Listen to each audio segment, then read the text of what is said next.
Calon Gubernur Jakarta nomor urut 3, Pramono Anung, mempertanyakan wacana Ridwan Kamil yang akan memindahkan Balai Kota dari Jakarta Pusat ke Jakarta Utara.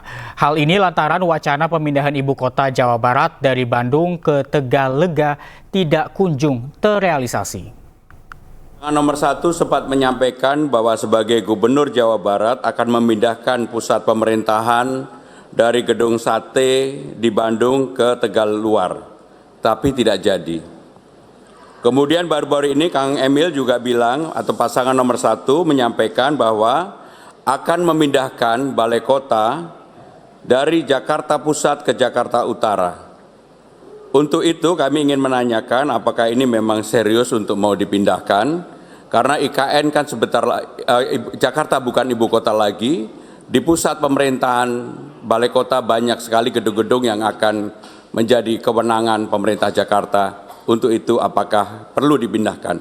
Apakah ini juga bagian dari imajinasi yang dihadirkan oleh pasangan nomor 1? Di Jawa Barat, Bandungnya udah jadi kota wisata, bercampur-campur dengan kota pemerintahan, kemacetan di mana-mana.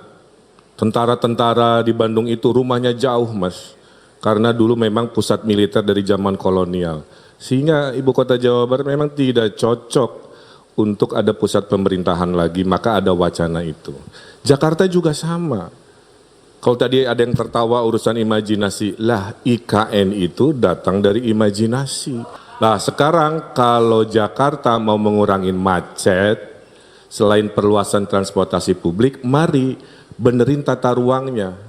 Salah satunya adalah pusat kantor pemerintahan dikurangi dari pusat.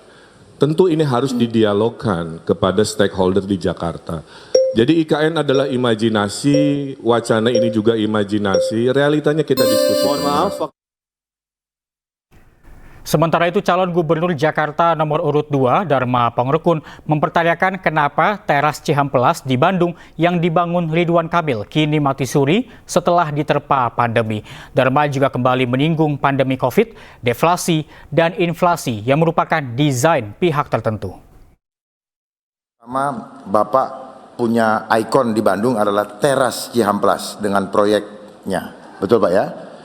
Nah, ternyata apa yang Bapak sudah imajinasikan, ya, imajinasi Bapak realisasikan, ternyata setelah pandemi COVID lagi, itu mati suri Pak. Dan para pedagang menjadi malas untuk meneruskan, bahkan mereka sekarang berdagang di trotoar atau di emper-emper. Karena apa? Karena sepi tempatnya. Pak Dharma punya rumah. Terus Pak Dharma pindah oleh pemilik baru, rumahnya nggak diurus. Terus orang-orang bilang, oh ini salah Pak Dharma, rumahnya jadi hancur. Kan nggak begitu. Karena pengganti saya tidak melanjutkan, tidak mempromosikan, sehingga terjadilah apa yang tadi disebutkan. Beda halnya kalau kami membangun, terus gagalnya kami masih saat memimpin. Nah itu kan bisa didebatkan. Tapi kalau mempertanyakan masa lalu padahal ada pengganti yang seharusnya melanjutkan, memelihara, memuliakan PKL, ya itulah kira-kira jawabannya.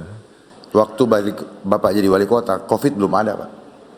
Pandemi itu terjadi awal tahun 2020. Sebenarnya COVID ini tidak perlu terjadi kalau kita berani menyampaikan kepada pimpinan. Karena COVID inilah yang selama ini saya perjuangkan untuk menolak pandemi lagi. Karena saya tahu semua persoalan inflasi yang terjadi di bangsa ini by design Pak. Adanya deflasi, terjadi inflasi. Adanya barang-barang import membanjiri, akhirnya apa? Produsen lokal tidak mampu lagi.